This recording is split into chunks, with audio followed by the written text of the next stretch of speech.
And we were discussing in the last class, we were discussing about von Neumann stability analysis. Okay, von Neumann stability analysis.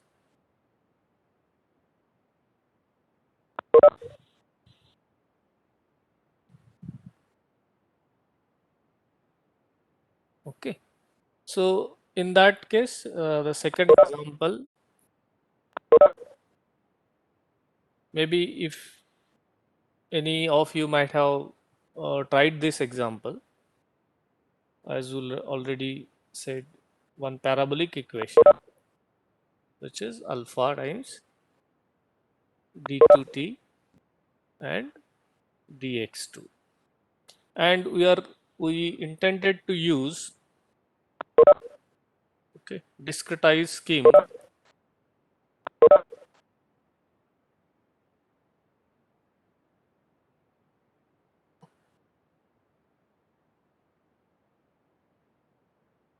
called as forward in time and central in space. Okay, so what is the discretization of this in a forward in time? So in time, forward in time, it will be n plus 1 minus t n. N is a current time and this is a future time minus current time, and these are at ith locations divided by delta t. This is a forward in time discretization of del t, del I. This is, you can say, I, and all are I. Alpha is a constant, so it is picked like that. So this is done. For what about d2t dx2? What about d2t dx2? This is a second order equation, second order PD. For second order PD, central space expression was this t I plus 1. So in that case, what do we do is, suppose we are at this n is equals to 0 and or this n is equals to n plus 1. Okay. So we are starting with these grid points, for example.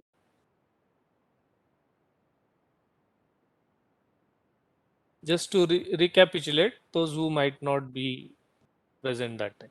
So we take the other points I plus 1, I minus 1 and ith point in order to calculate the nth level value. So in order to calculate the d2t dx2 at ith location, we take all these 3 points. Okay. In case of second order derivative, we take all these points. Point number this, point number this, and point number this. And we found that expression was like this: ti plus 1 minus twice ti plus ti minus 1. Okay. And all these you can have at n plus 1 or n or like that. But let us assume these are at n level. Okay. At this moment, they are at nth level. So, and divided by, we have a delta x square now. Okay, whole delta x square. So this is our FTCS discretization of this del t by del t alpha del t2 by del x2, right? Now, what will be the error equation? Equation for error, for an error. So in the previous class, we have seen that the error equation follows the same discretization, FTCS, and its appearance is like this. So right now I am writing epsilon because that E was getting confused. So n plus 1 I minus epsilon I n divided by delta t is equals to alpha epsilon I plus 1 minus twice epsilon I plus epsilon I minus 1 n n n divided by delta x square. Okay, so same form is assumed. Okay, now what are the error? What are the error terms? I mean the functions for this. So functions for ei 1 uh, like that. So epsilon is assumed to be like a function of at and exponential of iota, or you can say I kappa, iota I kappa x. Okay. So this was that. So I n, again you can write epsilon uh, n plus 1 for example, and I or any I. This will be equals to a t plus delta t. Okay, and no variation in x, so e to the power iota kappa x. For other case, n, similarly you can write a t e kappa x and epsilon I plus 1 for nth level at e to the power iota kappa x I plus delta x, xi plus delta x, that you can write. For x epsilon I n, you have a t e to the power iota kappa x I, and next epsilon I minus 1 n, you have at e to the power iota kappa xi minus delta x. Okay. Now substitute this in the above error equation. Substitute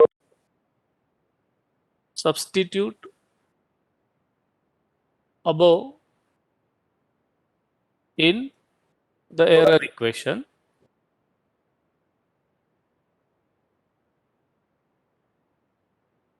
We get, so what we'll get? We'll get like this a. So I'm not writing that a t here. Exponential I kappa x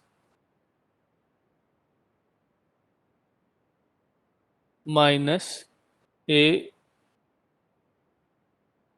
n e I kappa x delta t is equals to alpha, and here you can write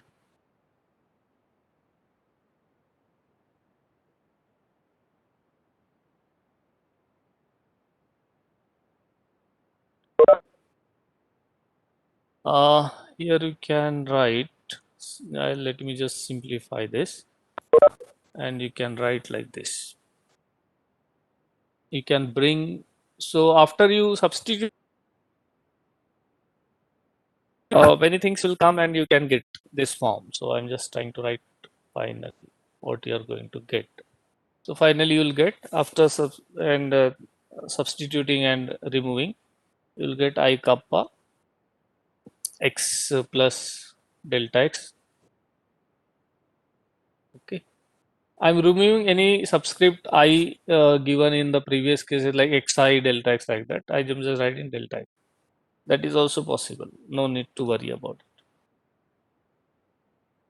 Iota kappa x plus I kappa x minus delta x minus delta x. Okay. So this is the expression we'll get. And if you divide now by an, so divide by an ei kx. Okay. Eik kx is similar everywhere, so you would like to simplify, and we would like to get an expression where a n plus 1 divided by a n is there. So that is the reason we are dividing throughout.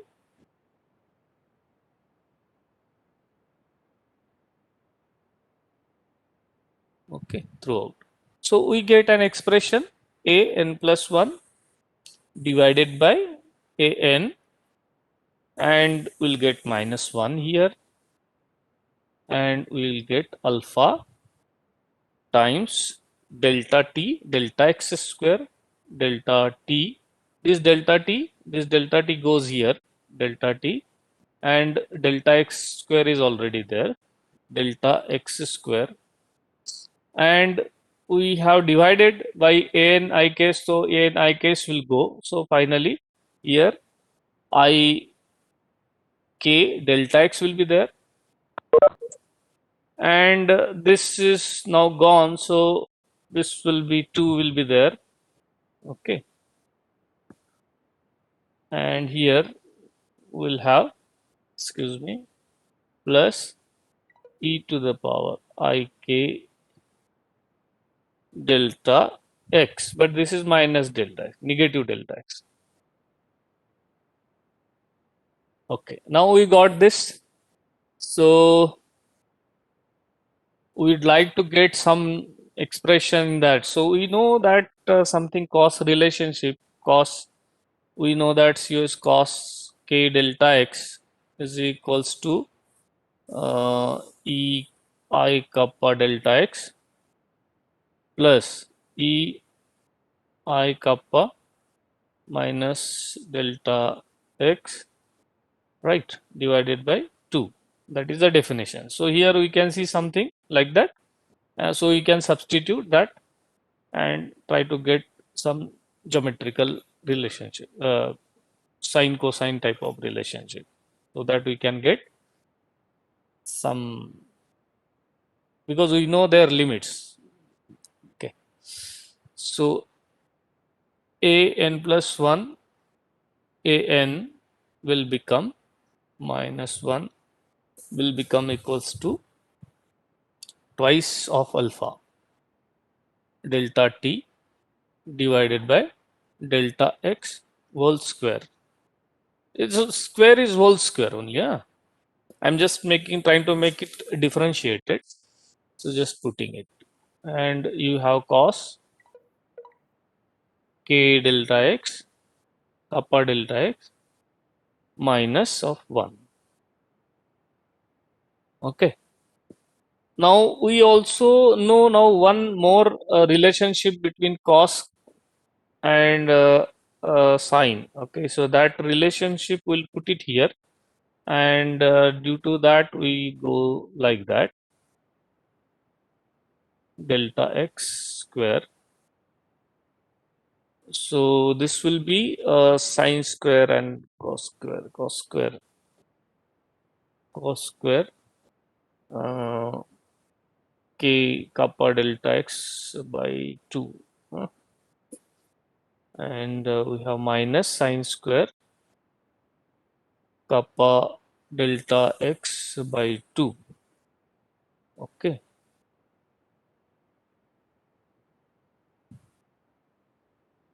Minus 1.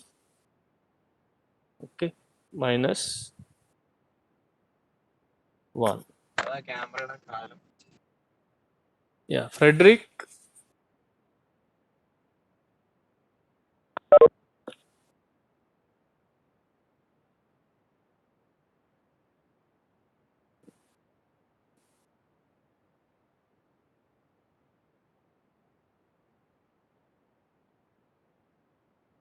Okay, now we would like to convert either something in a nice form. So we got a cos square and this thing, but we would like to convert this cos square into again some sine square. So 2 alpha, so that just geometrical relationship you can put. And so you'll have to refresh this formulas, okay, so that you remember.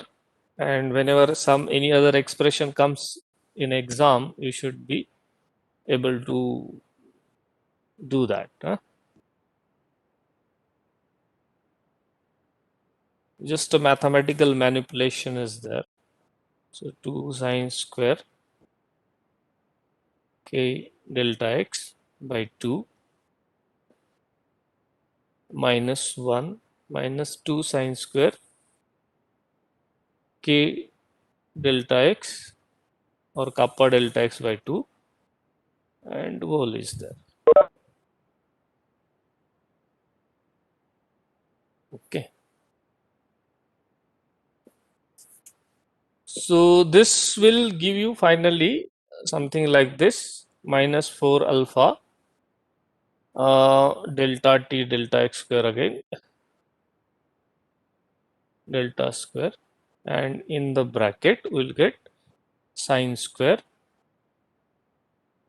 k delta x by 2. Okay. We wanted to get out of this 2 alpha delta t delta x square here, so that we get some sort of coefficient and then no other values of 2 alpha delta t like that. So some coefficient, this coefficient with something. So here we got this coefficient with something, but not the minus of this coefficient.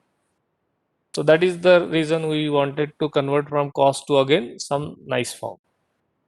Okay, now this is the nice form we got, and we can bring this to this side. So if you bring this particular part to this side, I think you can.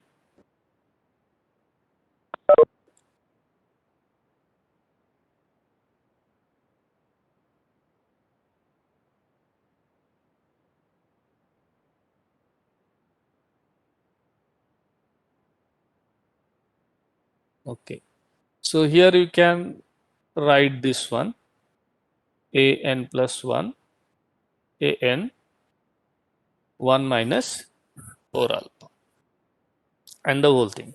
So for a stable scheme, for a stable scheme, for a stable scheme, condition was, now you use that condition. What was the condition? Magnitude of the amplitude of the error from the previous iteration to the next iteration should be less than equals to 1. Okay. This is a condition less than equals to 1. So use that condition here.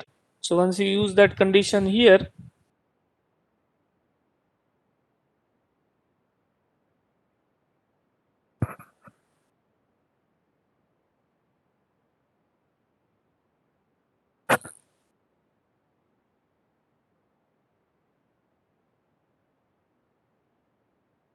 we can say that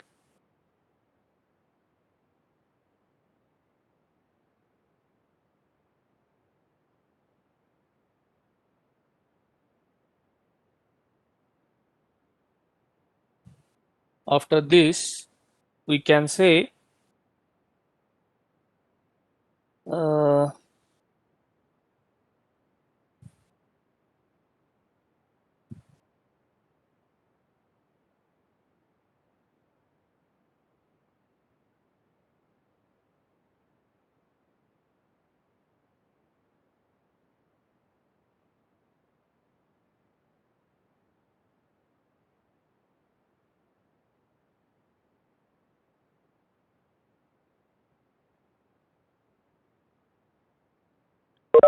that we can get a relationship like this, where you can have this 1 minus 4 alpha delta t delta x square uh, and your sine square k delta x by 2 should be running from this should be less than equals to 1. So this should be running from -1 to something like this. Okay. So you will have to do some in between steps here, and you can directly say like that. So here this term 4 alpha sine square, this thing, this is always positive. This is always positive. Okay, according to our relationship, this is always positive.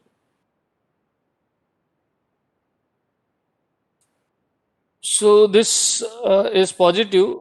This is always positive. So 1 minus positive term, 1 minus any positive term here will always give this less than equal to 1 condition. So this condition is always okay. So this right hand side RHS condition is okay. Okay. But what about the left hand condition? Left hand condition we'll have to check. So in the left hand condition, -1 less than -1 for alpha delta t delta x square sine square k delta x or kappa delta x by 2. This has to be there. So this will happen. Now we can simplify this case. So we can say that therefore we can simplify 4 alpha delta t delta x square sine square k delta x by 2 should be less than 2. Okay. So from this you can say that it should be less than 2. So it also means that alpha delta t delta x square sine square k delta x by 2 should be less than 2 by 4. So it is 1 by 2. So this 4 goes here 1 by 2. Consider. So now we'll check at the limits of sine square this thing sine square. So what is the limit of this sine square? So this will always fall from 0 to 1. Okay. 0 to 1. Okay. This sine square sine square sine square. Okay. This is falling from 0 to 1.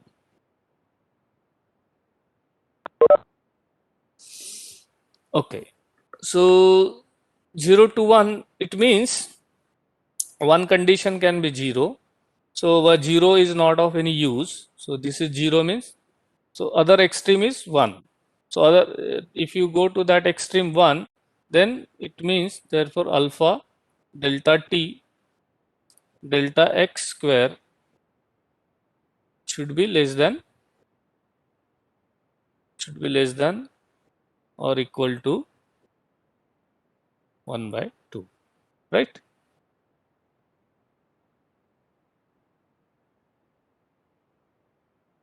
So this is a condition. This is a condition on stability. This is a condition for stability. Okay. So if you have a parabolic equation, then we have condition like this. Okay. This is a stability condition for a parabolic equation. In previous case, the stability condition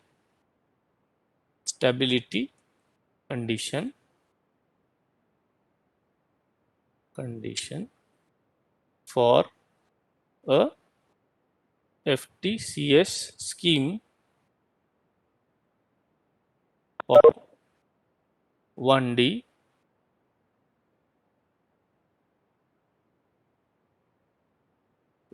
unsteady parabolic, okay, on the parabolic equation.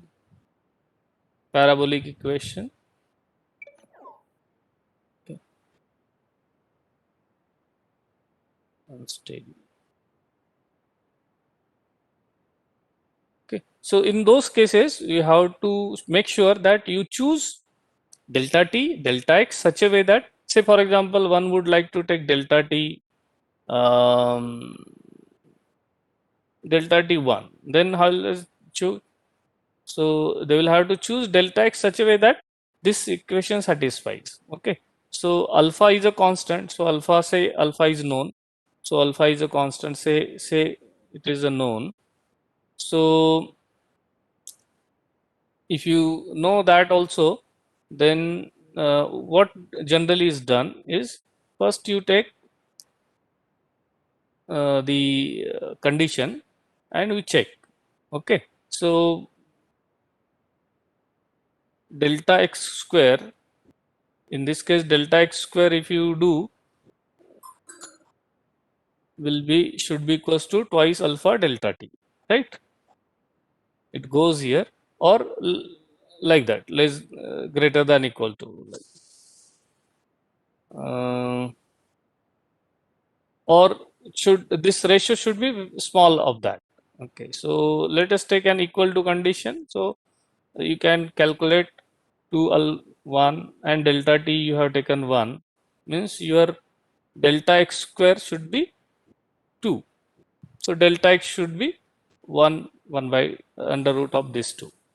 Okay, so that is how we get. So like that. Suppose we fix delta x, then you can fix delta t. Suppose you came to know after you generate a grid, and then you come to know your delta x is 1. Then delta t you can calculate. So delta t will be, you can take equal to, or such a way that it will become small value, and you can use this relationship and alpha. So you can get delta t. So one delta x is fixed, so it is 1, and 2 1. So it should be 1 by 2. So it's like 0.5. So such a way you can decide. So you get a maximum delta t. So your delta t should be less than that or equal to this.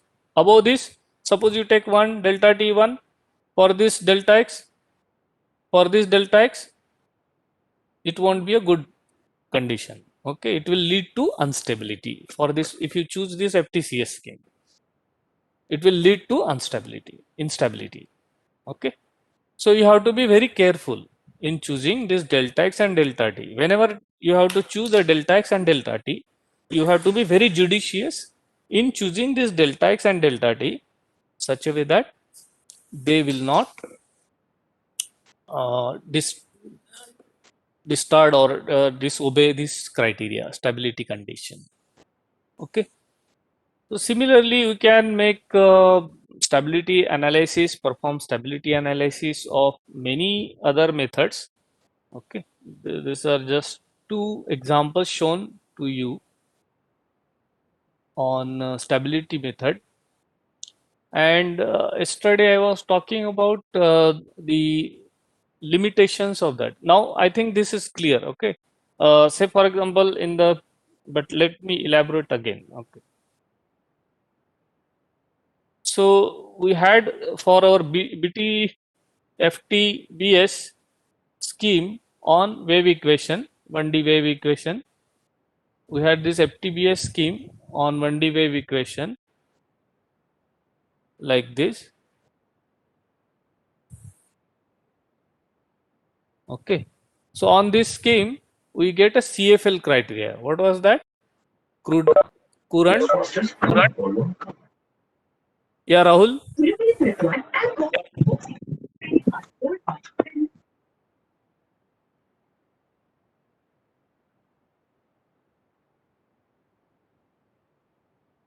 So this is Courant, Friedrichs and Levy's criteria. That was alpha, the C. Now there is no alpha.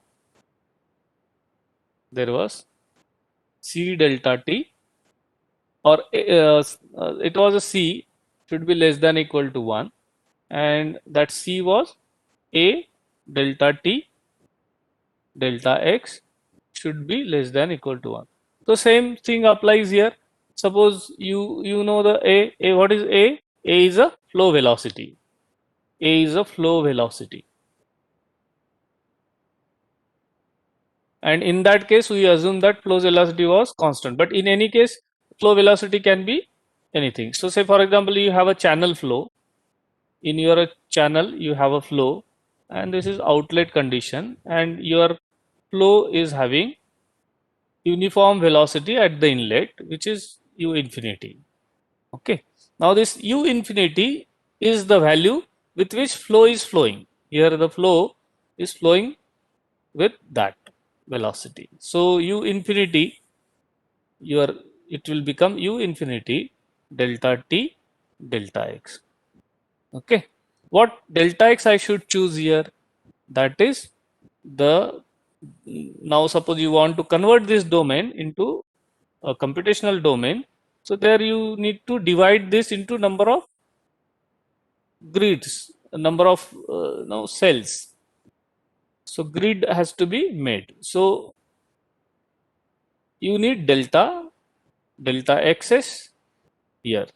But since it is an unsteady problem also, in order to step in a time, so this is for n is equals to 0, but for another time in the same this thing, you need a delta t by which you would like to proceed.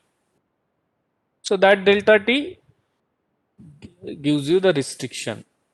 Both the things gives you restriction of 1. So it becomes a criteria like this: u infinity delta t delta x for this particular flow.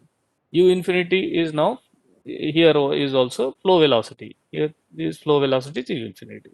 So that flow velocity delta t delta x will be. Suppose u infinity is known to you, because since it is a boundary condition, it is known to you. So you can calculate by fixing other variables. Say you fix delta x and u infinity, delta is known to you. So you will choose a delta t which will be rather smaller than that, equal to what value you got. Okay. So suppose you got delta t equals to this delta x divided by u infinity. So whatever value you get, you always change. So whatever actual delta t you will try to take less than that, little less than that. Okay. Little less than that. If you try to take still smaller delta t, you will have to run for longer duration of time. Okay. Your system will take lot of time to give you the solution. It will take lot of time to converge. Okay. It might be unnecessary. Okay. Because you gone with stability this thing, so you might not need. But there also you can do what is a in this also, in this actual delta t, what delta t is good one. Okay. So can this delta t actual 1 be better, or some other delta t is better? Okay. So for that also, or some other delta t you should choose. Okay. But within the constraint, you can take any delta t which is smaller than whatever you calculated delta t. But which delta t you should take out of this many delta t? If you take very small delta t, you will have to run. So suppose I plot with respect to delta t and the error, round of error. So when you have delta t very small, you have many computations. Okay. So your error, round of error will be, so error will try to be like that. So when you have small delta t, very small delta t, you will have a large round of error. But there will be certain delta t where you do not have lot of change. Okay, lot of change. So to do that, you have to take some delta t1 Okay, some delta T2, delta T3, and run the simulation. So you will have a first simulation. So for one delta T, you will have a one simulation. It will give you the results like this. For example, this is with one delta T. Then you may get another result with delta 2T, which is smaller than that. Okay, you might get some change. So it means that although we have a stability limit, but we haven't resolved delta T much more better. So that is the reason there is a change in the results. Okay. So with delta T still having this thing, your results might be changing. But it may happen that at delta T3, which is much more smaller, so much more smaller means more you are trying to get accuracy. Okay, accuracy is increasing. Accuracy is increasing with lesser delta T. Okay, but also error will try to increase. So this seems error means round of error will try to. Okay, and truncation error in time. Okay, that so again let me draw here. So you can say truncation error in time. So that will happen and you will get some delta t. So that delta t will be optimum delta t. So say this is delta t1, and this is delta with delta t2. So you have say suppose another delta t, then it might happen that you may get results matching with the delta t2 results. Okay. So this is delta t3. So what do you see?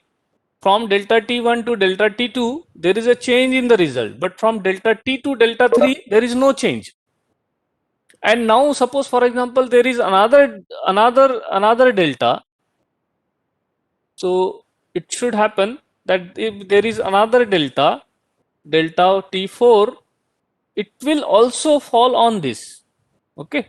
So there won't be any appreciable change later. Okay.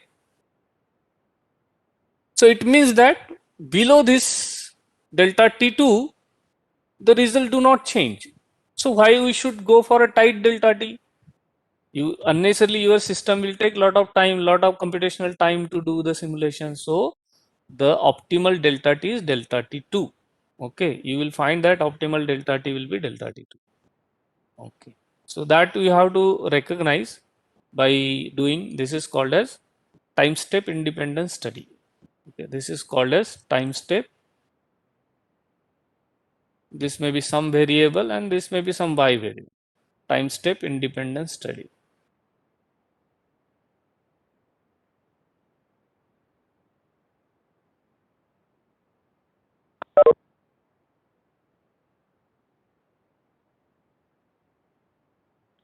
Okay. So both the grid independent study and time independent study are important. Okay. So the take home is message is grid independent study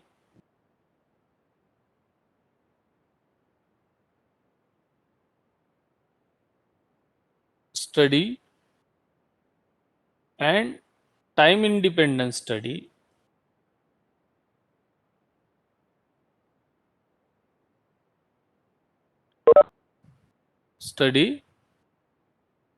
is important.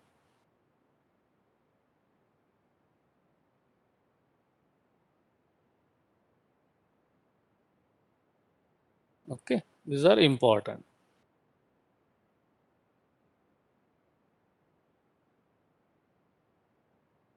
Okay. And von Neumann stability analysis tells you that what are the constraints on delta t and delta x should be there, okay, on delta t for example, so that we get a stable solution, okay, or a converse solution. And for any scheme, if you come across any Gorni equation, any scheme applied to it, you should always perform von Neumann stability analysis in order to find out any constraint is there. And then you should start with those values of delta t, delta x's, or you should generate a grid having that delta x, and you should choose a delta t value in your simulation software such a way that it will give you the solution. Otherwise, you put the values and you may not get the solution. Okay, because of that stability limit, you may get unstable results and later point out a NaN. So that also might be the one thing if you choose wrong delta t in your simulation. Okay. So for any unknown problems, you should do the stability analysis. But in most of the cases, say for example, our this Navier-Stokes equation, our Navier-Stokes equation have this hyperbolic part. We have this hyperbolic part del u by del t plus, this. So let me just write for one equation. This is there, right? And we have this diffusive part also. Okay, so we have the first behavior here. Here it says that a delta t by delta x should be less than or equal to 1, and here it says that delta t, alpha delta t delta x square should be, less than equals to half. Okay, now you have to see both the conditions here. Is my delta t is satisfying this both the conditions or not? Okay, so you have to choose that delta t which will satisfy this condition 1 and condition 2. Okay, so both the conditions should be satisfied by that delta t. So choose a delta t to simulate this type of flow.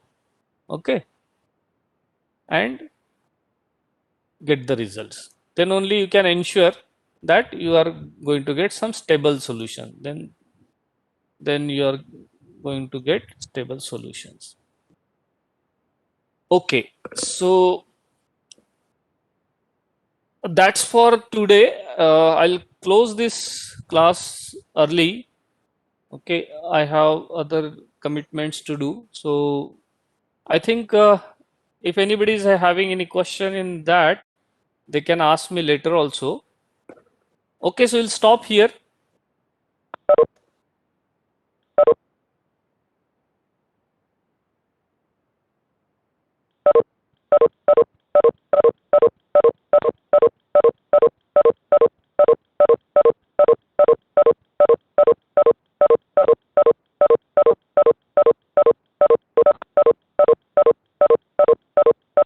Hello, sir.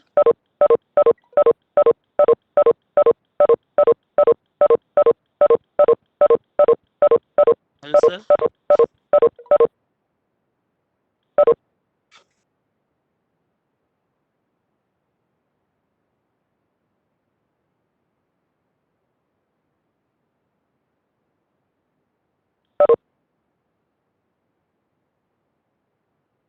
Yeah, who is there? Sir, I want to ask you like which type of Kapil. questions will come in exam? Yeah, whichever part will be covered till test 1, it will be in the test 1. Huh? Sir, like theory part, sir, I got it, sir, but I don't have any idea about the questions, like which type of questions. Yeah, so that question, those will be your concept based questions. Okay. Okay, theory questions means what do you expect from theory questions? So it can be just concept based questions. So whatever concept told in the exam, in the classes, those will be checked. Okay. Okay, sir. Don't expect like you will be asked to describe something and you will read from the textbook and just copy like that. Okay, you understand what I'm trying to say? So we Yes, have a sir. reference book, for example, and then somebody said, I mean, there is some sections, so you cannot simply like that. Okay, even if you see the questions at the end of the textbook which I referred to you, you will come to know that they are also concept based questions. Okay. Okay, sir. So what you've done here, it will be extension of that. Okay, you may be asked to discretize, you may be asked to do the stability analysis or some concept-based questions. Okay. Okay, sir. Okay. Yeah. Thank you, sir. Yeah. Bye.